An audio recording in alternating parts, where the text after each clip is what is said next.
Naaman daar by die Jordaan, Naaman by die Jordaan kom, en hy was om die eerste keer, en hy gaan af, en hy kom op.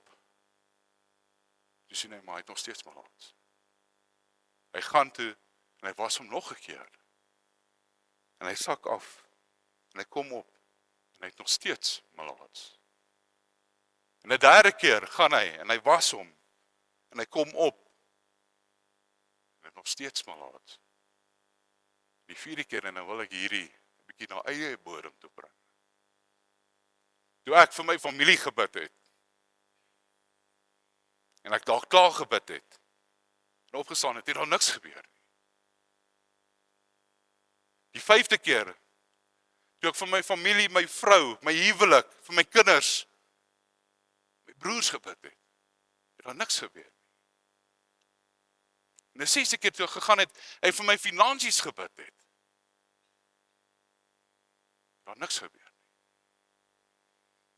Jy sien, ek dink soos wat Naaman, ons as ons sien op daai laaste stukkie, het hy agtergekom, hy moet die afgode los.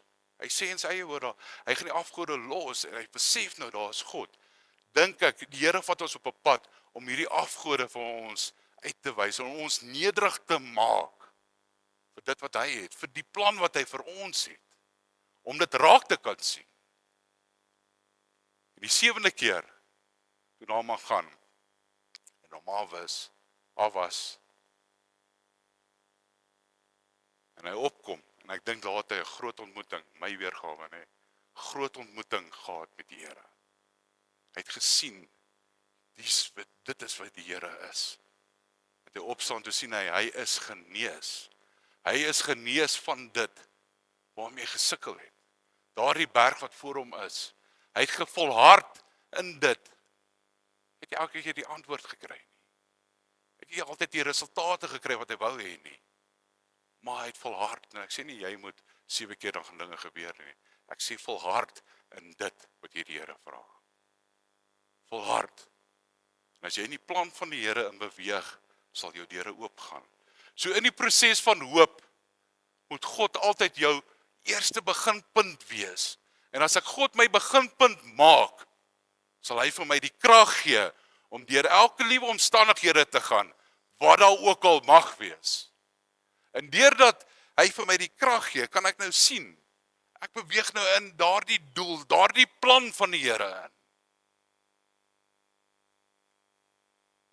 En wanneer ek in hierdie plan in beweeg, waar God my wil hê, met hom Vader se naam, dood daaroor spreek. Ons kom, dan sê maar, ek is moeg, of, die Here, help my nie.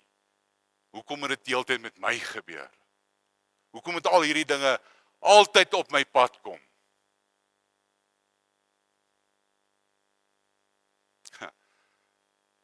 Daar is krag in die woorde wat jy spreek. So raai wat dink jy gaan gebeur as jy die hele tyd dood oor jou lewe spreek? Dood sal daar wees.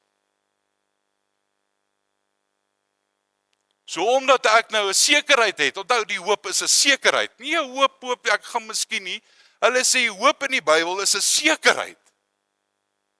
Dis verseker so, plaas jou hoop in God, en dit sal verseker daar wees.